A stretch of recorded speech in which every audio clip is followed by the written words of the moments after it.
तो प्रधानमंत्री नरेंद्र मोदी आज उत्तर प्रदेश के संभल पहुंचे। कांग्रेस छोड़ चुके प्रमोद कृष्णम के निमंत्रण पर पीएम मोदी कल्कीधाम मंदिर के शिलान्यास कार्यक्रम में शामिल हुए और वैदिक मंत्रोच्चार के बीच कल्कीधाम मंदिर का भूमि पूजन किया। शिलान्यास के बाद प्रधानमंत्री ने संबोधन किया। माननीय श्री नरेंद्र मोदी जी, जिसकी शुरुआत जय मां कैला देवी के उच्चारण से किया। जय मां कैला देवी,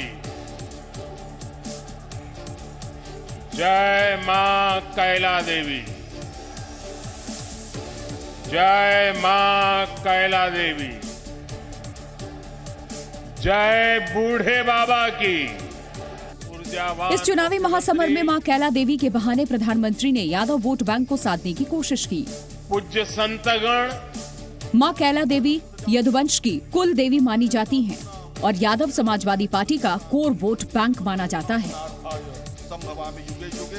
और अयोध्या में राम मंदिर और अबू धाबी में हिंदू मंदिर का उद्घाटन करने के बाद प्रधानमंत्री ने कल्कीधाम में मंदिर का शिलान्यास किया। इस कार्यक्रम में देश भर के साधु संत शामिल हुए और इस मौके पर प्रधानमंत्री नरेंद्र मोदी ने पूर्व की सरकारों पर निशाना साधा। कल की मंदिर के लिए इन्हें पिछली सरकारों से लंबी लड़ाई लड़नी पड़ी, कोर्ट के चक्कर भी लगाने पड़े। वो मुझे बता रहे थे एक समय उन्हें कहा जा रहा था कि मंदिर बनाने से शांति व्यवस्था बिगड़ जाएगी। आज हमारी सरकार में प्रमोद कृष्णम जी निश्चिंत होकर इस काम को शुरू कर पाए हैं। कल्कीधाम मंदिर 5 एकड़ में बनकर तैयार होगा। इस मंदिर का निर्माण भी बंसी पहाड़पुर के गुलाबी पत्थरों से होगा। सोमनाथ मंदिर और अयोध्या का राम मंदिर भी बंसी पहाड़पुर के पत्थरों से बना है।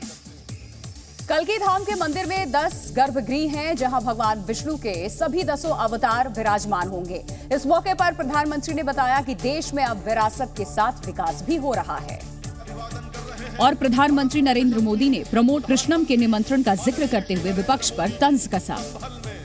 अगर आज के युग में सुदामा श्री कृष्ण को एक पोटली में चावल देते, वीडियो निकल आती, सुप्रीम कोर्ट में पीआई हो जाती और जजमेंट आता कि भगवान कृष्ण को भ्रष्टाचार में कुछ दिया गया और भगवान कृष्ण भ्रष्टाचार कर रहे। इस मौके पर प्रधानमंत्री ने कहा कि मौजूदा वक्त में काशी का वैभव कायाकल्प हुआ और दूसरे मंदिर भी बन रहे हैं। साथ ही नए मेडिकल कॉलेज भी बनाए जा रहे हैं और निवेश भी खुलकर आ रहा है।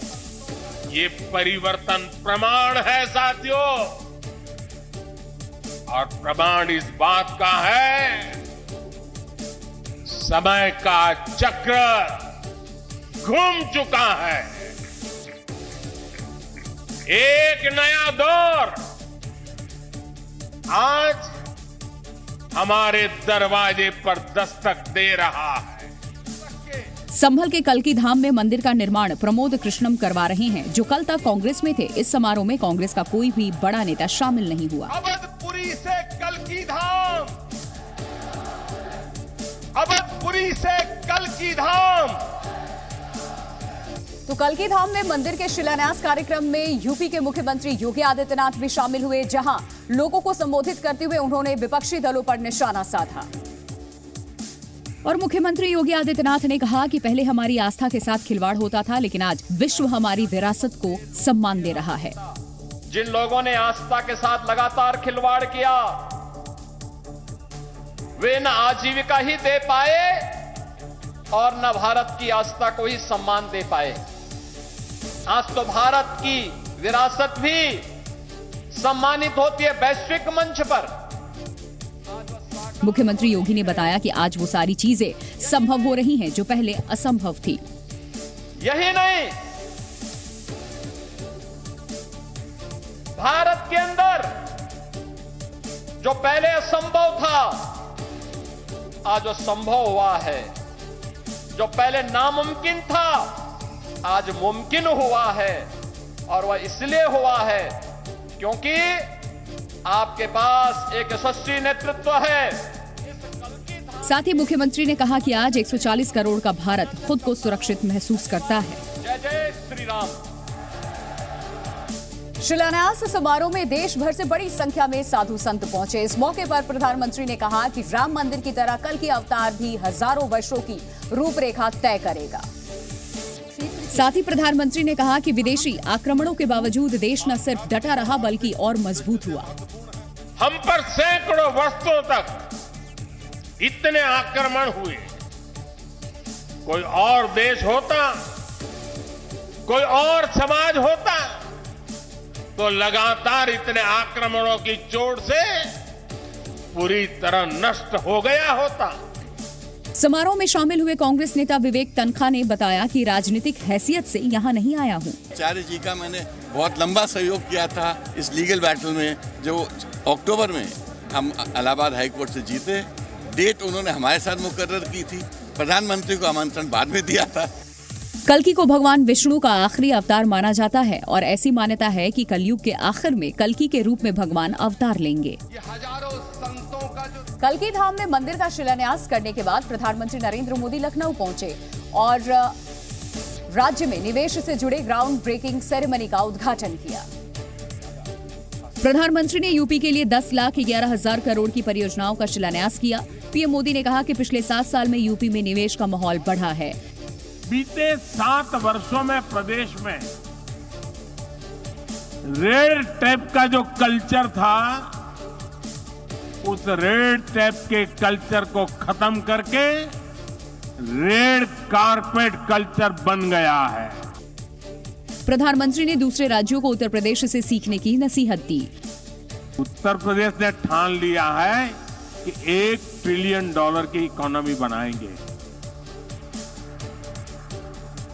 मैं देश के सभी राज्यों से आग्रह करूंगा, राजनीति अपनी जगह पे छोड़िए, जरा उत्तर प्रदेश से सीखिए। प्रधानमंत्री ने कहा कि उत्तर प्रदेश में आज विकसित भारत के संकल्प के साथ हर दिशा में प्रगति कर रहा है। योगी आदित्यनाथ ने उत्तर प्रदेश को $1 ट्रिलियन इकोनॉमी बनाने का लक्ष्य तय किया है। इस सेरेमनी में उन्होंने राज्य के विकास का रोड मैप पेश किया। और सीएम योगी ने दावा किया कि डबल इंजन की सरकार से पिछले 7 साल में यूपी में खूब विकास हुआ। आज उत्तर प्रदेश में सबसे ज्यादा एक्सप्रेसवे, सबसे ज्यादा एयरपोर्ट और उत्तर प्रदेश में ही देश की पहली रैपिड रेल चल रही है। साथ ही विदेशी निवेश के मामले में उत्तर प्रदेश पहली पसंद बना है। इसके अलावा आज यूपी देश की दूसरी सबसे बड़ी अर्थव्यवस्था वाला प्रदेश बन गया है। इस संकल्प से जुड़ते हुए उत्तर प्रदेश ने स्वयं को $1 ट्रिलियन की इकोनॉमी की अर्थव्यवस्था बनाने का लक्ष्य भी रखा है। इसके लिए हमने स्केल और स्पीड पर फोकस किया है। अयोध्या में रामलला की प्राण प्रतिष्ठा के बाद आज उत्तर प्रदेश आध्यात्मिक पर्यटन का हब बन रहा है, जिससे लोगों को रोजगार मिला है। लोकसभा चुनाव की तैयारियों के बीच प्रधानमंत्री मोदी कल जम्मू कश्मीर जा रहे हैं। पीएम मोदी कल जम्मू में करोड़ों की परियोजनाओं का उद्घाटन और शिलान्यास करेंगे। इस दौरान पीएम की एक विशाल रैली भी होगी, जिसमें 1 लाख लोगों के पहुंचने की संभावना है। पीएम के कार्यक्रम के लिए तैयारियां जोरों पर हैं। पश्चिम बंगाल की मुख्यमंत्री ममता बनर्जी ने एक बार फिर एनआरसी को लेकर के केंद्र सरकार को घेरा। उन्होंने कहा कि वो किसी भी हाल में बंगाल के अंदर एनआरसी लागू नहीं होने देंगी, चाहे इसके लिए खून भी बहाना पड़ जाए। सूत्रों के मुताबिक बिहार में फ्लोर टेस्ट के वक्त पाला बदलने और गैर हाजिर रहने वाले विधायकों पर एक्शन की तैयारी है। जेडीयू के 2 विधायक पर ईडी की जांच होगी, वहीं बीजेपी के 3 विधायक भी मुश्किल में पड़ सकते हैं। आज छत्रपति शिवाजी महाराज की जयंती पर महाराष्ट्र के मुख्यमंत्री समेत बड़े नेता उनकी जन्मस्थली पर पहुंचे और एक भव्य कार्यक्रम में हिस्सा लिया। प्रदेश में मराठा आरक्षण पर चर्चा के लिए कल विधानसभा का विशेष सत्र भी बुलाया गया है।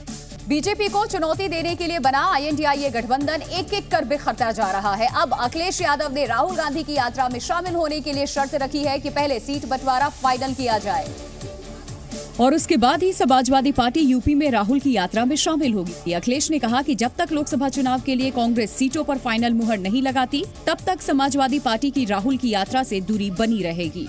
कई सूचियां उधर से आई, सूची इधर से भी गई।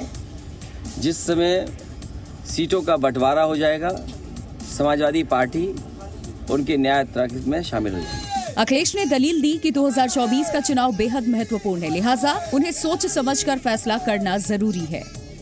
24 का चुनाव महत्वपूर्ण है, संविधान बचाने का चुनाव है, इस देश के भविष्य को बचाने का चुनाव है, गंगा जमुनी तहजीब को बचाने का चुनाव है, भाईचारा बचाने का चुनाव है। बताया जा रहा है कि आरएलडी के गठबंधन से निकलने के बाद कांग्रेस ज्यादा सीटों की मांग कर रही है, जिस पर अखिलेश राजी नहीं है। इस बीच समाजवादी पार्टी ने 11 सीटों के लिए अपने उम्मीदवारों के नाम का ऐलान कर दिया। यूपी के ही अमेठी में आज सियासत का दंगल दिखाई दिया। मौजूदा सांसद स्मृति ईरानी अमेठी दौरे पर पहुंची तो वहां के पूर्व सांसद राहुल गांधी भी न्याय यात्रा लेकर के बरसों बाद अमेठी में दाखिल हुए, जिन्हें देखने के लिए अमेठी की सड़कों पर सैलाब उमड़ गया। इस दौरान जहां तक नजर गई वहां तक लोगों की भारी भीड़ दिखाई दी। पिछले लोकसभा चुनाव में मिली हार के बाद ये पहला मौका था जब राहुल गांधी अमेठी पहुंचे और वहां उनका जोरदार स्वागत हुआ। पिछले चुनाव से पहले राहुल इसी सीट से सांसद थे और अमेठी उनका गढ़ माना जाता था। यही वजह रही कि राहुल की एक झलक पाने के लिए एक बार फिर अमेठी की सड़कों पर भारी भीड़ नजर आई। राहुल को देखने के लिए अमेठी की सड़कों पर इतने लोग जुट गए कि उनके काफिले का निकलना भी मुश्किल हो गया। सड़कों के साथ साथ वहां आसपास की इमारतों की छतों पर भी लोगों का हुजूम दिखाई दिया। इस दौरान राहुल भी इस भीड़ को देखकर बेहद खुश नजर आए और उन्होंने भी हाथ हिला करके सभी का अभिवादन किया। साथ ही उन्होंने गाड़ी के आसपास जुटे कई लोगों से बातचीत कर उनका हाल भी जाना।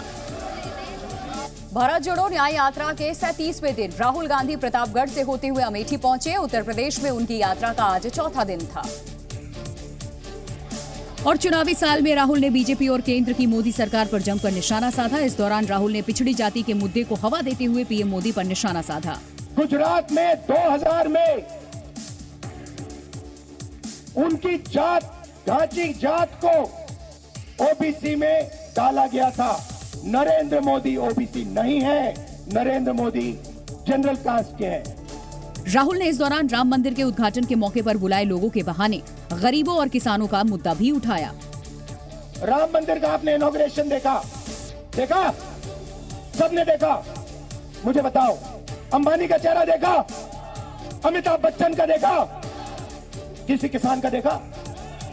किसी मजदूर का देखा? राहुल ने केंद्र सरकार पर दलितों की अनदेखी का आरोप भी लगाया। तो राहुल गांधी के अमेठी पहुंचने से पहले ही केंद्रीय मंत्री और अमेठी की सांसद स्मृति ईरानी वहां पहुंच गई और अपने पुराने प्रतिद्वंदी के खिलाफ मोर्चा खोल दिया और एक जनसभा लगा करके लोगों से मुलाकात की और उनकी शिकायतें भी सुनी। इस दौरान स्मृति से मिलने पहुंचे लोगों ने अपनी परेशानियां उनके सामने रखी, जिस पर स्मृति ईरानी ने भी लोगों को मदद का भरोसा दिया। वहीं राहुल के अमेठी दौरे पर भी स्मृति ईरानी ने निशाना साधा और उनकी भारत जोड़ो न्याय यात्रा को विफल बताया। सड़क पर ना कांग्रेस का कार्यकर्ता उभरा लोकल, ना अमेठी की जनता उभरी। कांग्रेस के नेतृत्व को विवश होकर सुल्तानपुर और प्रतापगढ़ से जनता लानी पड़ी, कार्यकर्ता लाने पड़े, वो भी शायद मुश्किल से 500 लोग होंगे। स्मृति ईरानी ने राहुल के साथ साथ इंडिया गठबंधन को भी घेर लिया। राहुल गांधी को अमेठी आने के लिए भी सहारा की जरूरत है, वो अकेले अमेठी आ भी नहीं पा रहे हैं, ये भी एक बहुत बड़ा प्रश्न है। स्मृति ईरानी ने राहुल के अमेठी से चुनाव न लड़ने पर भी तंज कसा। समाजवादी पार्टी से इस्तीफा देने के बाद स्वामी प्रसाद मौर्य ने नई पार्टी बनाने का ऐलान किया है। पार्टी का नाम और रूपरेखा 22 फरवरी को दिल्ली में तय की जाएगी। और स्वामी प्रसाद मौर्य ने लखनऊ में एक झंडा लॉन्च किया। नीले और हरे रंग के इस झंडे पर RSSP लिखा है, यानी कि पार्टी का नाम राष्ट्रीय शोषित समाज पार्टी होगा। इसी 22 फरवरी को दिल्ली में कार्यकर्ताओं का समागम होगा और वहीं पर कार्यकर्ताओं के निर्णय के मुताबिक ही अगला फैसला भी सुनाया जाएगा। स्वामी प्रसाद मौर्य का राजनीतिक सफर जनता दल से शुरू हुआ था और जिसके बाद बहुजन समाज पार्टी में शामिल हुए और कैबिनेट मंत्री बने। बाद में बीजेपी का दामन थाम लिया, लेकिन 2022 में बीजेपी छोड़कर समाजवादी पार्टी में शामिल हो गए। स्वामी प्रसाद मौर्य पिछले कई दिनों से बगावती तेवर दिखा रहे थे और राज्यसभा टिकट बंटवारे में पीडीए की अपेक्षा का आरोप लगा रहे थे। पार्टी छोड़ने से पहले मौर्य ने अखिलेश यादव को एक चिट्ठी लिखकर उन पर हमला बोला था। इधर स्वामी प्रसाद मौर्य की दूसरी पार्टी बनाने की चर्चाओं पर अखिलेश यादव ने तंज किया। किसी के मन में क्या है, ये कौन सी मशीन बताएगी, और लाभ लेके तो सब चले जाते हैं। स्वामी प्रसाद मौर्य ने भी अखिलेश यादव को करारा जवाब दिया।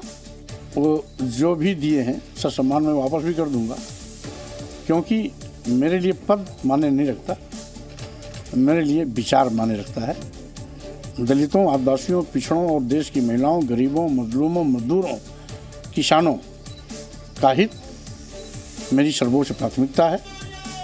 स्वामी प्रसाद मौर्य ने समाजवादी पार्टी छोड़कर नया रास्ता चुन लिया है, लेकिन उनकी पार्टी से कौन कौन लोग जुड़ेंगे ये अभी साफ नहीं है।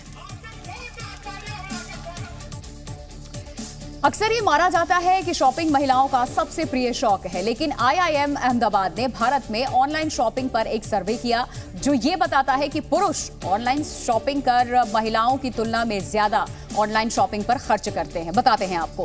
IIM अहमदाबाद के सर्वे के मुताबिक भारतीय पुरुष ऑनलाइन शॉपिंग पर महिलाओं के मुकाबले 36% ज्यादा खर्च करते हैं। सर्वे में ये पाया गया है कि ऑनलाइन शॉपिंग पर हर आदमी औसतन 2,484 रुपए सालाना खर्च करता है, जबकि महिलाओं के मामले में ये खर्च 1,830 रुपए सालाना है। IIM अहमदाबाद के सर्वे के मुताबिक 47% पुरुष और 58% महिलाएं कपड़े और जूतों की खरीदारी करती हैं। इलेक्ट्रॉनिक गैजेट्स की बात करें तो पुरुष महिलाओं से आगे है। 23% पुरुष और 16% महिलाएं इलेक्ट्रॉनिक गैजेट्स पर खर्च करते हैं। IIM अहमदाबाद के इस सर्वे में 25 राज्यों के 35,000 लोग शामिल थे। पश्चिम बंगाल के संदेशखाली मामले में बीजेपी को सुप्रीम कोर्ट से झटका लग गया है। सुप्रीम कोर्ट ने संसद की विशेषाधिकार समिति की नोटिस पर रोक लगा दी, जिसे विशेषाधिकार समिति ने पश्चिम बंगाल के चीफ सेक्रेटरी, DGP, उत्तर 24 परगना के जिलाधिकारी, बशीरहाट के SP को जारी कर 19 फरवरी को अपने सामने पेश होने के लिए कहा था। दरअसल बीजेपी सांसद सुकांता मजुमदार ने लोकसभा की विशेषाधिकार समिति से संदेशखाली में हुए दुर्व्यवहार और हमले की शिकायत की थी। उनकी शिकायत के बाद लोकसभा की प्रिविलेज सेक्रेटरी ने नोटिस जारी किया था। उस नोटिस को पश्चिम बंगाल सरकार ने सुप्रीम कोर्ट में चुनौती दी थी। बंगाल सरकार की याचिका पर चीफ जस्टिस DY चंद्रचूड़ ने प्राथमिकता से सुनवाई की, क्योंकि याचिकाकर्ताओं ने बताया कि उन्हें सुबह 10:30 बजे लोकसभा में पेश होना है। बंगाल सरकार ने यह भी कहा कि संदेशखाली में विशेषाधिकार का कोई हनन नहीं हुआ, ये पूरी तरह से राजनीतिक गतिविधि है। सुनवाई के बाद सुप्रीम कोर्ट ने नोटिस पर रोक लगाते हुए लोकसभा सचिवालय और सुकांत मजुमदार को नोटिस जारी कर 4 हफ्तों में जवाब मांगा। वहीं सुप्रीम कोर्ट ने संदेशखाली मामले में एक जनहित याचिका पर सुनवाई से इनकार करते हुए कहा कि मामला पहले से ही कोलकाता हाईकोर्ट में चल रहा है, इसीलिए एक साथ 2 जगह सुनवाई ठीक नहीं रहेगी। इस बीच कोलकाता हाईकोर्ट ने संदेशखाली में धारा 144 पर रोक लगा दी है। हाईकोर्ट के स्टे के बाद बीजेपी विधायक शिवेंदु अधिकारी कल सुबह 9 बजे संदेशखाली जाएंगे। 2 बार आपको पुलिस ने रोक दिया था दादा, अब कोर्ट का ऑर्डर भी मिल चुका है, क्या लगता है कि आप वहाँ पे पहुँच पाए? नहीं, कोर्ट बोला है मैं जाऊंगा, पहुँच पाएगा नहीं तो कल देखा जाएगा। राष्ट्रीय महिला आयोग की अध्यक्ष रेखा शर्मा दिल्ली से आज संदेशखाली पहुंची। रेखा शर्मा ने संदेशखाली की पीड़ित महिलाओं से मुलाकात की और उनसे पूरे मामले की जानकारी ली। रेखा शर्मा ने पीड़ित महिलाओं से बातचीत की। रेखा शर्मा पीड़ित महिलाओं के साथ पुलिस स्टेशन भी पहुंची। रेखा शर्मा का कहना है कि आज पुलिस में 18 शिकायतें दर्ज की गई, जिनमें यौन शोषण और एक रेप का केस शामिल है। मोलेस्टेशन जो कह रही है उनका भी रेप हुआ है। मेरे पास अभी आज मैंने 18 के करीब मेरे पास कॉपीज हैं आज कंप्लेंट्स की। 2 रेप की कॉपीज हैं, बाकी molestation which is very severe molestation. वहीं संदेशखाली के पीड़ितों ने आरोप लगाते हुए कहा कि ममता बनर्जी ने उनका दर्द नहीं समझा। কি বলবো দিদিকে, সব তো দেখছে, দিদি তো আমাদের পাশে থাকলো না, দাঁড়ালো না, কি বলবো দিদিকে, আর সবই তো দেখছে, মেয়েদের পাশে থাকলো না, मेरे दुख बुझलो ना। राष्ट्रीय महिला आयोग की अध्यक्ष बंगाल के गवर्नर से भी मुलाकात की। दिल्ली लौटकर वो राष्ट्रपति से मिलकर डिटेल रिपोर्ट सौंपेंगी। राष्ट्रीय महिला आयोग के अध्यक्ष के संदेशखाली दौरे से टीएमसी तिलमिला गई है और पार्टी के नेताओं ने राष्ट्रीय महिला आयोग को निशाने पर लिया और आरोप लगाया कि राष्ट्रीय महिला आयोग बीजेपी शासित राज्यों में महिलाओं के खिलाफ अपराध पर चुप्पी साधे रहती है। मध्य प्रदेश में 34 साल की एक पेट से थी, वो पेट में बच्चा था एक औरत, और उस पे सामूहिक बलात्कार हुआ और उसको जलाने की ये कोशिश। अब वो लड़ रही है अपनी जिंदगी, अपने प्राणों के लिए। ऐसा क्यों है कि मध्य प्रदेश में नेशनल वुमेन कमीशन या आप नहीं पहुंचे? लेकिन राष्ट्रीय महिला आयोग की अध्यक्ष रेखा शर्मा ने बंगाल में राष्ट्रपति शासन की मांग कर डाली। तो पश्चिम बंगाल के नॉर्थ 24 परगना जिले के बशीरघाट सब डिवीजन में आने वाला संदेशखाली गांव बीते 1 महीने से सुर्खियों में है। ये पूरा मामला क्या है आपको बताते हैं। इस मामले की शुरुआत तब हुई जब ईडी की टीम ने जनवरी 2024 में राशन घोटाला मामले में टीएमसी नेता शाहजहां शेख के ठिकानों पर छापा मारा। आरोप है कि छापे के वक्त शाहजहां के समर्थकों ने ईडी अधिकारियों से मारपिटाई की। इस घटना के बाद संदेशखाली में बड़ी संख्या में महिलाएं सड़क पर उतरकर प्रदर्शन करने लगी। महिलाओं का आरोप है कि शाहजहां और उसके समर्थकों ने जबरन उनकी जमीनों पर कब्जा किया हुआ है। यही नहीं, कई महिलाओं ने यौन उत्पीड़न का भी आरोप लगाया। महिलाओं का आरोप है कि शाहजहां के साथी और टीएमसी नेता उत्तम सरदार और शिव प्रसाद हाजरा भी उत्पीड़न में शामिल हैं। संदेशखाली में महिलाओं ने शिव प्रसाद हाजरा के 3 पोल्ट्री फार्म में आग लगा दी। पुलिस ने हाजरा और उत्तम सरदार के खिलाफ सामूहिक दुष्कर्म का मामला दर्ज किया है। बीजेपी, सीपीएम और कांग्रेस ने ममता सरकार पर शाहजहां शेख को बचाने का आरोप लगाया। बंगाल पुलिस ने शिव प्रसाद हाजरा और उत्तम सरदार को गिरफ्तार भी कर लिया है। टीएमसी का कहना है कि शाहजहां शेख को झूठे केस में फंसाया जा रहा है। टीएमसी का आरोप है कि लोकसभा चुनाव के मद्देनजर बीजेपी मामले को सांप्रदायिक रंग देना चाहती है। संदेशखाली मामले में बीजेपी ममता सरकार पर लगातार हमलावर है। बीजेपी की सांसद लॉकेट चैटर्जी ने तो ममता बनर्जी की सरकार को मुगल शासक तक कह दिया है और साथ ही आरोप लगाया कि बशीरहाट में टीएमसी नेता शाहजहां शेख का माफिया राज है, जिसे ममता सरकार ने खुली छूट दे रखी है। ममता बनर्जी पश्चिम बंगाल में मुगल जो शासन था, हम लोग इतिहास में पढ़े थे, वही शासन फिर से लेके आ रहे हैं। वहीं बीजेपी ने निशाना साधते हुए कहा कि बंगाल सरकार में ममता खत्म हो चुकी है। ममता बनर्जी की सरकार पश्चिम बंगाल में जरूर है, परंतु इस सरकार में ममता पूर्ण तरीके से समाप्त हो चुकी है। बीजेपी का आरोप है कि ममता सरकार ने फरार शाहजहां शेख को क्लीन चिट दे दी है। शाहजहां शेख फरार है और उसने विशेष सीबीआई अदालत में अग्रिम जमानत की अर्जी दाखिल की है, जिसकी सुनवाई 23 फरवरी को है। कमलनाथ कांग्रेस में ही रहेंगे या बीजेपी का दामन थामेंगे, इस पर से सस्पेंस खत्म होता दिख रहा है। सोशल मीडिया पर जय श्री राम लिखने वाले कांग्रेस नेता और कमलनाथ के करीबी सज्जन सिंह वर्मा ने दिल्ली में उनसे मुलाकात की और दावा किया कि कमलनाथ कांग्रेस छोड़कर कहीं नहीं जा रहे हैं। हालांकि उन्होंने ये बात मानी कि कमलनाथ नाराज थे। नाराज वो दूर हो गई है। देखिए, कौन सा ऐसा राजनीतिक दल है जहाँ राजी नाराजी ना होती हो। ये चलता रहता है कि कुछ निर्णय होते जिनसे मतेक की नहीं होता, मन नहीं मिलता। सज्जन सिंह का कहना है कि बीजेपी में शामिल होने की खबरें काल्पनिक है। आप लोग बात कर लो, मैं जिस प्रश्न का मुझसे संबंधित कल्पना करके उड़ाया जा रहा है, ये भी किसने उड़ाया, मैं उसका जवाब देने जाऊं। जब इनसे पूछा गया कि कमलनाथ के बेटे नकुलनाथ ने अपने एक्स अकाउंट से कांग्रेस शब्द क्यों हटाया, तो उनका जवाब ये था, फिर लग जाएगा, उसमें क्या है। नहीं, तो ऐसे कांग्रेस नेता तिरुपति कनखैया और मनोज मालवीय ने भी कमलनाथ से मुलाकात की और दावा किया कि नकुलनाथ कांग्रेस के लोकसभा उम्मीदवार होंगे। नहीं, कमलनाथ जी कहीं नहीं जा रहे, तो नकुलनाथ जी भी कहीं नहीं जा रहे। नकुलनाथ जी कांग्रेस पार्टी के प्रत्याशी होंगे और छिंदवाड़ा से लोकसभा चुनाव कांग्रेस के टिकट पे लड़ेंगे। वहीं कल्की धाम शिलान्यास समारोह में पहुंचे कांग्रेस सांसद विवेक तनखा ने भी कमलनाथ के बीजेपी में शामिल होने की खबरों को अफवाह बताया। इस साल आईपीएल का 16वां सीजन खेला जाएगा, लेकिन उससे पहले आईपीएल के लिए कमेंट्री करने वाले पूर्व क्रिकेटरों और 70 पत्रकारों ने आईपीएल क्रिकेटर्स की एक ड्रीम टीम बनाई है। 15 सदस्यों वाली इस टीम में 8 खिलाड़ी भारत के हैं, जबकि 7 विदेशी खिलाड़ियों को ड्रीम टीम में जगह मिली है। ड्रीम टीम का कप्तान महेंद्र सिंह धोनी को चुना गया है, जबकि आईपीएल के सबसे सफल कप्तानों में शुमार रोहित शर्मा इस ड्रीम टीम का हिस्सा नहीं है। ओपनिंग जोड़ी के तौर पर ऑस्ट्रेलिया के डेविड वार्नर और भारत के विराट कोहली को शामिल किया गया है। मिडिल ऑर्डर में Chris Gayle, Suresh Raina, AB de Villiers, Surya Kumar Yadav और महेंद्र सिंह धोनी को जगह मिली है।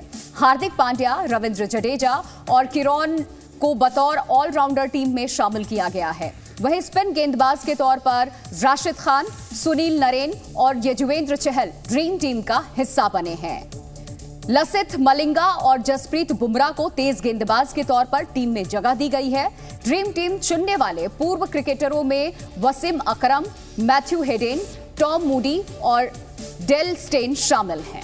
संयुक्त किसान मोर्चा ने केंद्र सरकार के एमएसपी वाले प्रस्ताव को खारिज कर दिया है। किसान नेताओं का कहना है कि उन्हें अरहर, मसूर, उड़द, कपास और मक्के की तरह गेहूं, चावल, बाजरा और तिलहन पर भी एमएसपी की गारंटी दी जाए। किसान नेता गुरनाम सिंह चढ़ूनी ने कहा है कि उन्हें एमएसपी पर गारंटी के अलावा कुछ भी मंजूर नहीं है।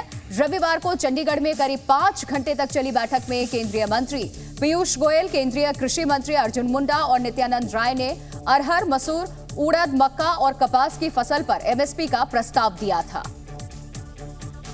जैसे इन्होंने दालें बोल दिया है, जैसे इन्होंने मक्का बोल दिया है और जैसे इन्होंने जो है कपास बोल दिया है, तो ये चीज भी उसमें दोनों फसलें ये शामिल करनी चाहिए। और अगर शामिल नहीं करते हैं तो फिर हमें दोबारा इसके बारे में सोचना पड़ेगा, क्योंकि ये हमारी अहम फसलें हैं जो हमारी नहीं बिकती हैं। किसानों ने साफ कर दिया है कि जिस तरह दालों, मक्का और कपास पर एमएसपी की गारंटी देने की बात कही गई है, ठीक वैसे ही गेहूं, चावल, तिलहन और बाजरा पर भी एमएसपी की गारंटी देनी चाहिए। किसान नेता गुरनाम सिंह चढ़ूनी ने कहा कि सरकार के पास 21 फरवरी तक का समय है। अगर सरकार ने इन फसलों पर एमएसपी नहीं दी तो उन्हें फिर इस बारे में सोचना होगा। किसान नेता चढ़ूनी ने चेतावनी दी है कि अगर 21 फरवरी तक उनकी मांगे नहीं पूरी हुई तो आंदोलन में हरियाणा के किसान भी शामिल होंगे। चूंकि प्रदर्शनकारियों ने मांगे पूरी नहीं होने पर 21 फरवरी के बाद दिल्ली कूच का ऐलान कर दिया, इसीलिए दिल्ली हरियाणा बॉर्डर पर डटे जवानों ने भी तैयारियां तेज कर दी हैं। और किसानों को रोकने के लिए दिल्ली पुलिस ने सिंघू बॉर्डर पर भारी भरकम सीमेंट के बैरिकेड उठा करके रख दिए और पूरे बॉर्डर की घेराबंदी कर दी।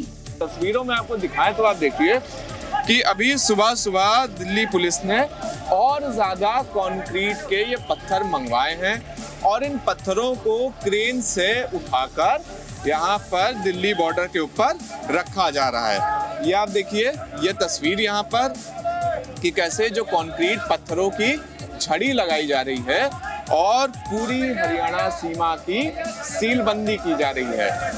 इससे पहले भी दिल्ली पुलिस ने किसानों को रोकने के लिए एक लेयर का सुरक्षा घेरा बनाया था, लेकिन किसानों के रुख को देखते हुए दिल्ली पुलिस कोई रिस्क नहीं लेना चाहती, इसीलिए दिल्ली हरियाणा बॉर्डर पर सिक्योरिटी और टाइट कर दी गई है। किसान नेताओं से बातचीत के दौरान केंद्र सरकार ने दालों पर एमएसपी का प्रस्ताव क्यों दिया, ये जानना बेहद जरूरी है। लोगों के मन में ये सवाल इसीलिए भी उठ रहे हैं क्योंकि भारत सबसे बड़ा दाल उत्पादक देश है। बताते हैं आपको, इसके बावजूद भारत में दाल की कमी है और विदेशों से दाल का आयात करना पड़ता है। आंकड़ों के मुताबिक भारत में हर साल 275 लाख टन दाल का उत्पादन होता है, जबकि दाल की सालाना खपत 326 लाख टन है, यानी सालाना 51 लाख टन दाल की कमी है। इस कमी को कनाडा, म्यांमार, ऑस्ट्रेलिया, ब्राजील और कोलंबिया से दाल आयात करके पूरा किया जाता है। और खास बात यह है कि पंजाब देश में 10 बड़े दाल उत्पादक राज्यों में शामिल नहीं है, क्योंकि पंजाब के किसानों का सारा फोकस धान और गेहूं की फसल पर है। ऐसे में पंजाब में दाल उत्पादन को बढ़ावा देने के लिए केंद्र सरकार ने अरहर, मसूर और उड़द पर एमएसपी की गारंटी दी है। केंद्र का मानना है कि अगर पंजाब में अलग अलग फसलों का उत्पादन होगा तो पंजाब में खेती बचेगी, साथ ही भूजल स्तर भी सुधरेगा और जमीन को बंजर होने से बचाया जा सकेगा, जिसकी वजह से आम लोगों की मुसीबतें भी अब बढ़ गई हैं। घेराबंदी की वजह से दफ्तर जाने वाले लोगों को सबसे ज्यादा परेशानियों का सामना करना पड़ रहा है। चूंकि दिल्ली हरियाणा को जोड़ने वाले सिंघू बॉर्डर पर कई लेयर का सुरक्षा घेरा बनाया गया है, जिसके पार करने के चक्कर में ऑफिस जाने वाले कर्मचारी प्रतिदिन देरी से ऑफिस पहुंच पा रहे हैं, जिसकी वजह से कई लोगों को आधे दिन का पैसा ही मिल पा रहा है। तनख्वाह कट जाती है और कोई नहीं सुनता। फिर एक बार जो अंगूठे के बाद लेट हो गई तो हाफ हो गया। चंडीगढ़ मेयर चुनाव में धांधली के आरोपों पर आज सुप्रीम कोर्ट में अहम सुनवाई हुई है। सुनवाई के दौरान निर्वाचन अधिकारी अनिल मसीह भी कोर्ट में पेश हुए,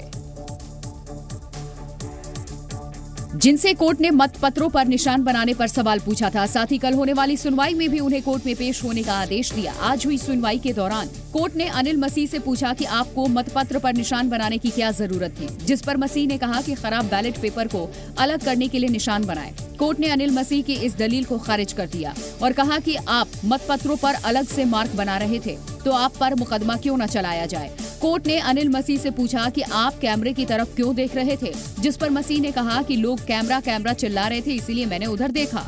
कोर्ट ने मतगणना का वीडियो और मतपत्रों को पेश करने के आदेश दिए, जिसकी जांच के बाद कोर्ट अब आगे का फैसला लेगा। साथ ही कोर्ट ने हाई कोर्ट के रजिस्ट्रार जनरल को निर्देश दिए कि वो एक अधिकारी की नियुक्ति करे जो मतपत्रों की सुरक्षा सुनिश्चित करे। वहीं इस सुनवाई से पहले बीजेपी के मेयर मनोज सोनकर ने पद से इस्तीफा दे दिया, जबकि आम आदमी पार्टी के 3 पार्षद बीजेपी में शामिल हो गए। एक अकेला टाटा पूरे पाकिस्तान पर भारी है। वैसे ये सुनने में किसी फिल्मी डायलॉग जैसा लगता है, लेकिन है 100% सच ये, क्योंकि टाटा समूह का मार्केट कैपिटल यानी कि बाजार पूंजी $365 बिलियन यानी कि 30 लाख करोड़ रुपए से ज्यादा हो गई है और पड़ोसी देश पाकिस्तान की जीडीपी $341 बिलियन यानी कि करीब 27 लाख करोड़ रुपए की है। यानी अकेले टाटा समूह के पास पूरे पाकिस्तान से 3 लाख करोड़ रुपए अधिक पूंजी है। टाटा ग्रुप की कंपनी टीसीएस का मार्केट कैपिटल $170 बिलियन यानी कि करीब 14 लाख करोड़ रुपए है, जो अकेले पाकिस्तान की जीडीपी का आधा है। शेयर मार्केट में टाटा ग्रुप की 25 कंपनियां लिस्टेड है, जिनमें एक को छोड़कर 24 कंपनियों ने पिछले 1 साल में निवेशकों को अच्छा रिटर्न दिया है। भारत और पाकिस्तान की तुलना करें तो भारत की जीडीपी इस समय 341 लाख करोड़ रुपए है, जबकि पाकिस्तान की सिर्फ 27 लाख करोड़ रुपए। इस लिहाज से पाकिस्तान की जीडीपी भारत की जीडीपी के 12वें हिस्से से भी कम है।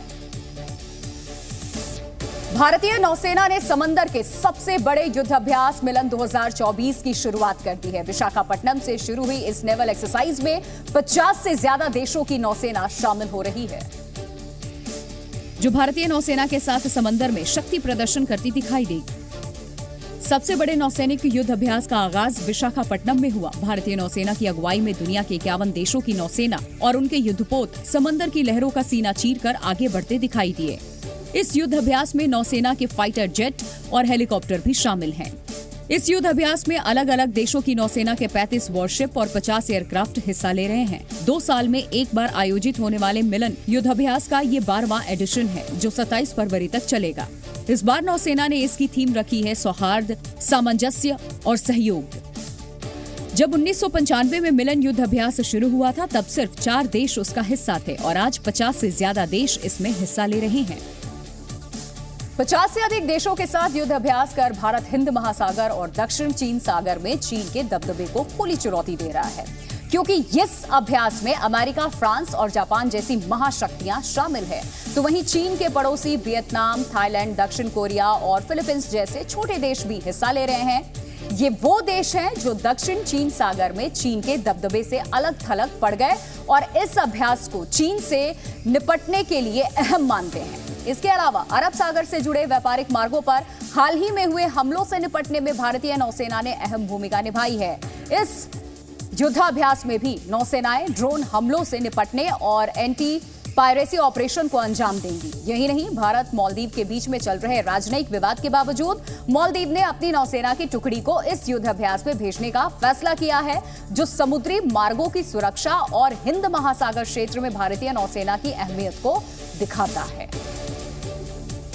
मध्य प्रदेश की राजधानी भोपाल में उर्दू अकादमी ने जश्न उर्दू कार्यक्रम का आयोजन किया है। नृत्य, संगीत और साहित्य से भरपूर ये कार्यक्रम भोपाल के गौहर महल में आयोजित हुआ, जिसमें नज़में गूंजी, गजलें पढ़ी गईं, मुशायरे हुए और इस सब के साथ साथ सूफियाना नृत्य ने जश्न उर्दू की शाम का जिसने समा बांध दिया। इस दौरान रक्से सूफियाना की खास प्रस्तुति हुई, जिसमें कथक नृत्यांगनाएं रानी खानम ने अपनी शिष्या दिव्यानी नौटियाल के साथ कथक और सूफी परंपरा को कुछ इस अंदाज में पेश किया कि दर्शक मंत्रमुग्ध रह गए। तो ये खूबसूरत तस्वीरें हम आपको दिखा रहे हैं, जहां ये कार्यक्रम आयोजित किया गया। भोपाल में कथक और सूफी का समावेश एक ही मंच पर देखने को मिला है। उसकी ये तस्वीर है गौहर महल में। महफिले उर्दू की ये तस्वीर आप उस मंच से देख रहे हैं।